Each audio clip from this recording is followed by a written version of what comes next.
بسم اللہ الرحمن الرحیم۔ وہ نہایت حسین و خوش رنگ نوجوان تھا۔ امیر والدین کا بیٹا تھا، نئی نئی پوشاکیں پہنتا، گفتگو میں اس قدر مٹھاس تھی کہ سننے والے اش اش کر اٹھتے، اتنا ذہین تھا اور باتیں اتنی مزیدار کرتا کہ ہر مجلس کی جان ہو جاتا۔ اس کے ساتھی اس کی آمد کا انتظار کرتے اور جب وہ مجلس میں بیٹھ جاتا تو سب مہر بلب اس کی طرف دیکھتے، اس کی سنتے اور سر دھنتے۔ اس کے دلائل بڑے وزنی اور زبردست ہوتے، کوئی اس سے گفتگو میں آگے نہیں نکل سکتا تھا۔ وہ اپنی دھن کا پکا تھا، سبھی جانتے تھے کہ جب کوئی عزم و ارادہ کر لیتا ہے تو پھر کوئی اس کو تبدیل نہیں کر سکتا۔ وہ کسی سے نہیں ڈرتا تھا، تاہم ایک ایسی شخصیت تھی جس سے وہ خوب ڈرتا تھا، اور یہ اس کی والدہ تھیں، اور آج وہ اپنی والدہ اور رشتہ داروں اور قوم کے اشراف کے سامنے کھڑا تھا۔ اس کی والدہ نے تھپڑ کھینچ رکھا تھا اور قریب تھا کہ اپنے بیٹے کو دے مارتی کہ اشراف میں سے ایک نے اسے منع کیا، ابھی ہم اس کو سمجھا دیتے ہیں، اتنا زیادہ غصہ نہ کرو، یہ سمجھ جائے گا۔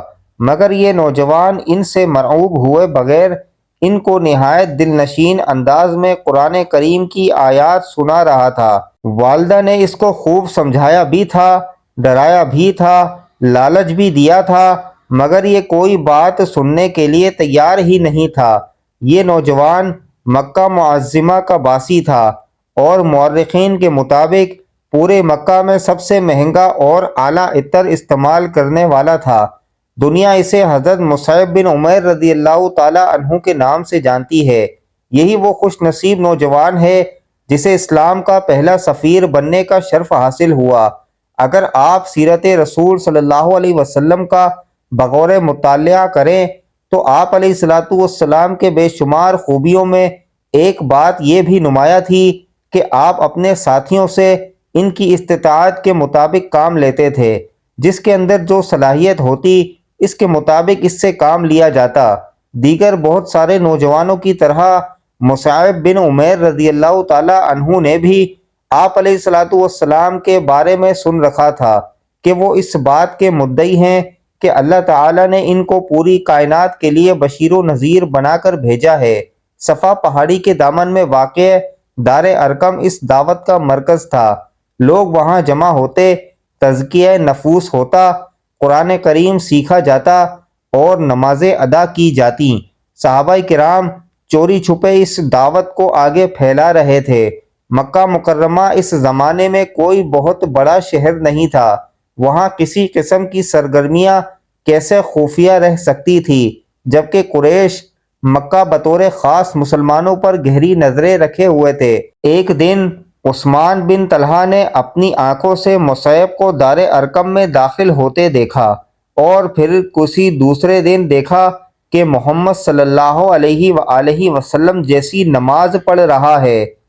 مصعب تک یہ خبریں مسلسل پہنچ رہی تھی، سلسلہ چلتا رہا۔ والدہ نے منع کیا ان کو اس دین سے واپس پھر جاؤ، لیکن وہ اس دین پر قائم رہے۔ ایک وقت ایسا آیا کہ جب والدہ بالکل ان کی اس چیز سے عاجز آ گئیں کہ دین کو نہیں چھوڑ رہے، تو انہوں نے کچھ لوگوں کو بلایا کہ اس کو رسیوں سے باندھ دو۔ جب وہ لوگ ان کو باندھنے کے لیے قریب آئے تو انہوں نے کہا، مجھے جس نے بھی ہاتھ لگایا میں اس کو قتل کر دوں گا۔ لوگ اس کو جانتے تھے کہ یہ جس چیز کا ارادہ کر لیتے ہیں اس کا بڑا پکا ہے۔ وہ بہادر بھی تھے تو کسی نے بھی ان کو ہاتھ نہ لگایا۔ جب والدہ نے دیکھا کہ یہ تو اس سے پیچھے نہیں ہٹ رہا تو والدہ نے غصے میں آ کے کہا کہ اس گھر سے نکل جاؤ، اگر تم محمد صلی اللہ علیہ وآلہ وسلم کے دین کو نہیں چھوڑ سکتے تو اس گھر کو چھوڑ دو۔ تو انہوں نے کہا، ٹھیک ہے اماں جان، میں گھر کو چھوڑ دیتا ہوں، اور نکلنے لگے۔ جب نکلنے لگے تو جو مال و دولت ماں نے دیا تھا انہوں نے کہا کہ جو سب کچھ تمہارے پاس ہے گھر چھوڑ کے جاؤ گے، یہاں سے کچھ لے کر نہیں جاؤ گے۔ سب کچھ دے دیا، نکلتے ہوئے صرف اپنے جسم پر کپڑا تھا، وہ پہن کے جا رہے تھے۔ انہوں نے کہا، رکو، یہ جو کپڑا پہنا ہوا ہے اس کپڑے کو بھی اتارو، یہ کپڑا بھی اسی گھر کا ہے، اس گھر سے یہ کپڑا نہیں جائے گا۔ ان کے کپڑے بھی اتروا دیے۔ انہوں نے کہا ٹھیک ہے اماں جان، اگر کپڑے اتروا رہی ہیں تو کم سے کم 2 ایسے کپڑے لینے دیں جس سے سطر تو چھپا سکوں۔ تو والدہ نے 2 ٹاٹ دیے کہ یہ لو۔ اب وہ 2 ٹاٹ پہن کے نکل گئے۔ والدہ سے آخری الوداعی ملاقات ہو رہی ہے۔ نکلنے سے پہلے کہتے ہیں اماں جان میں آپ سے کہتا ہوں ایک دفعہ کہہ دیں لا الہ الا اللہ محمد الرسول اللہ۔ تو والدہ نے کہا کہ جب تک میرا ہوش ہے، جب تک میں ہوش میں ہوں، میں تمہارے دین پہ کبھی نہیں آؤں گی۔ تو ان کی آنکھوں میں آنسو آئے کہ خود انہیں پتا تھا کہ اللہ کے دین پر چلیں گے تو کامیاب ہوں گے۔ تو جب ان کی والدہ نے کلمہ نہیں پڑھا تو اس طرح روتے ہوئے وہاں سے نکل گئے۔ اب وہی مصعب بن عمیر رضی اللہ تعالی عنہ اعلیٰ کپڑے پہننے والے رسول اللہ صلی اللہ علیہ وآلہ وسلم کے پاس پہنچے۔ اس وقت صحابہ کرام رضوان اللہ علیہم اجمعین حضور نبی کریم صلی اللہ علیہ وآلہ وسلم کے گرد حلقہ بنائے بیٹھے تھے کہ مصعب بن عمیر آ گئے۔ آج ان کی پوشاک ٹاٹ کی تھی، بمشکل ستر چھپا ہوا تھا۔ کہاں وہ خوش لباس اور مہنگا عطر استعمال کرنے والا مصعب، اور کہاں یہ حالت۔ صحابہ کرام آبدیدہ ہو گئے اور ان کی آہیں نکل گئیں۔ اللہ کے رسول صلی اللہ علیہ وسلم نے اپنے ساتھی کی طرف شفقت بری نگاہوں سے دیکھا اور پھر فرمایا میں نے مصعب کو اسلام لانے سے پہلے بھی دیکھا ہے، پورے مکے میں اس سے زیادہ والدین کا لاڈلا کوئی نہ تھا۔ ساری سہولتیں اور آسائشیں اس کو میسر تھیں، مگر اس نے یہ ساری نعمتیں اللہ اور اس کے رسول کے لیے قربان کر دیں۔ اس کے بعد رسول اللہ صلی اللہ علیہ وآلہ وسلم نے حضرت مصعب بن عمیر رضی اللہ تعالی عنہ کو ایک ایسی ذمہ داری سونپتے ہیں جو اس سے قبل کسی کو میسر نہ آئی تھی۔ مدینہ منورہ کے کچھ لوگ مسلمان ہو چکے تھے، ان کی تربیت اور اسلام کی تعلیمات کو مزید پھیلانے کے لیے سفیر کی ضرورت تھی۔ چنانچہ اس عہدے کے لیے حضرت مصعب بن عمیر رضی اللہ تعالی عنہ کا انتخاب کیا گیا۔ حضرت مصعب رضی اللہ تعالی عنہ نے مدینہ منورہ میں حضرت اسد بن زرارہ رضی اللہ تعالی عنہ کے گھر قیام فرمایا اور دونوں نے مل کر اسلام کی تبلیغ شروع کی۔ شروع میں عرض کیا جا چکا ہے کہ حضرت مصعب نہایت خوبصورت، عقل مند اور بہترین گفتگو کرنے والے تھے۔ چنانچہ انہوں نے اپنے اعلیٰ اخلاق سے بہت سارے لوگوں کو اسلام میں داخل کر لیا۔ اسلام کے اس پہلے سفیر نے اپنے اخلاص، اخلاق اور جد و جہد سے بے پناہ کامیابی حاصل کی۔ اگلے حج سے پہلے مکہ مکرمہ پہنچے اور آپ صلی اللہ علیہ وآلہ وسلم کو ساری رپورٹ پیش کی، قبائل کے حالات اور مدینہ منورہ کی اقتصادی و سیاسی صورتحال سے آگاہ کیا۔ اسی سال بیعت عقبہ ثانیہ ہوئی اور اللہ کے رسول صلی اللہ علیہ وآلہ وسلم کی ہجرت کی روانگی کی راہ ہموار ہوئی۔ ہجرت کے بعد غزوہ بدر ہوا جس میں مشرکین مکہ کو شکست فاش ہوئی، اسلامی ریاست مضبوط ہوگی۔ جنگ بدر میں جھنڈا حضرت مصعب بن عمیر رضی اللہ تعالی عنہ ہی کے ہاتھوں میں تھا۔ ابھی کچھ عرصہ ہی گزرا تھا کہ مکہ والے ایک لشکر جرار لے کر مدینہ منورہ پر حملہ آور ہوئے۔ رحمت عالم صلی اللہ علیہ وآلہ وسلم نے اس موقع پر مہاجرین اور انصار کو جھنڈے عطا فرمائے۔ ان خوش قسمت لوگوں میں حضرت مصعب بن عمیر رضی اللہ تعالی عنہ بھی شامل تھے۔ جھنڈے کا ملنا ایک بڑی سعادت ہے اور اس کی حفاظت کرنا اس سے بھی بڑی ذمہ داری۔ حضرت مصعب بن عمیر رضی اللہ تعالی عنہ اس ذمہ داری کو خوب سمجھتے تھے۔ چنانچہ احد کے دن آپ نے اس ذمہ داری کا حق ادا کر دیا۔ مورخین نے اس دن حضرت مصعب بن عمیر رضی اللہ تعالی عنہ کا کردار کچھ یوں بیان کیا ہے۔ جنگ احد میں جھنڈا حضرت مصعب بن عمیر رضی اللہ تعالی عنہ کے پاس تھا۔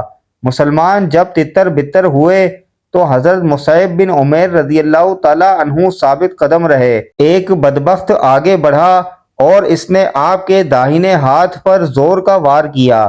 آپ نے جھنڈا بائیں ہاتھ میں پکڑ لیا۔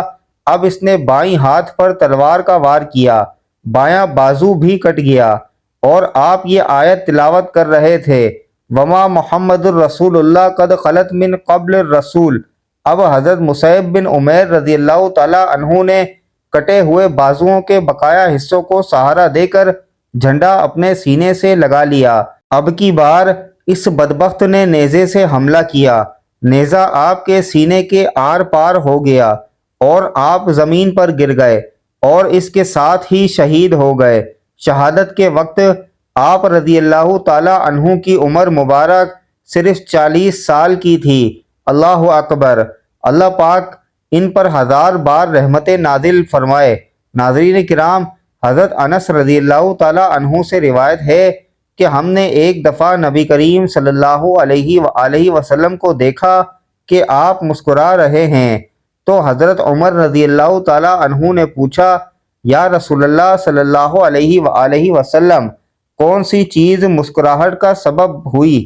آپ صلی اللہ علیہ وآلہ وسلم نے فرمایا، میرے 2 امتی اللہ تعالیٰ کے سامنے گھٹنے ٹیک کر کھڑے ہو گئے ہیں۔ ایک کہتا ہے کہ یا اللہ، اس نے مجھ پر ظلم کیا ہے، میں بدلہ چاہتا ہوں۔ اللہ تعالیٰ اس ظالم سے فرماتا ہے، اپنے ظلم کا بدلہ ادا کرو۔ ظالم جواب دیتا ہے، یا رب، اب میری کوئی نیکی باقی نہیں رہی کہ ظلم کے بدلے اسے دے دوں۔ تو مظلوم کہتا ہے کہ اے اللہ، میرے گناہوں کا بوجھ اس پر لا دے۔ یہ کہتے ہوئے نبی کریم صلی اللہ علیہ وآلہ وسلم آبدیدہ ہو گئے اور فرمانے لگے، وہ بڑا ہی سخت دن ہوگا، لوگ اس بات کے حاجت مند ہوں گے کہ اپنے گناہوں کا بوجھ کسی اور کے سر ڈال دیں۔ اب اللہ تعالیٰ طالب انتقام سے فرمائے گا، نظر اٹھا کر جنت کی طرف دیکھ۔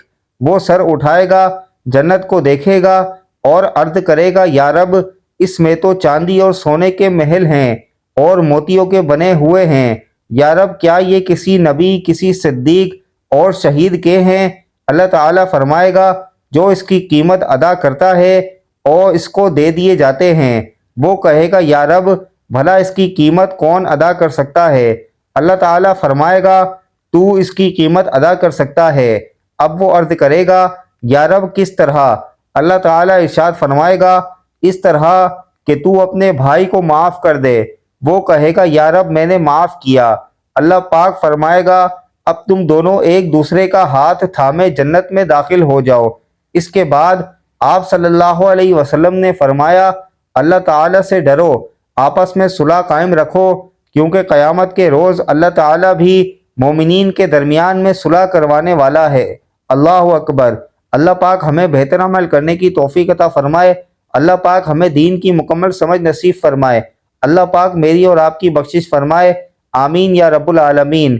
ناظرین، کمنٹ باکس میں اللہ تعالیٰ کے 99 ناموں میں سے ایک نام ضرور ٹائپ کریں۔ شکریہ۔ اللہ حافظ۔ السلام علیکم ورحمۃ اللہ وبرکاتہ۔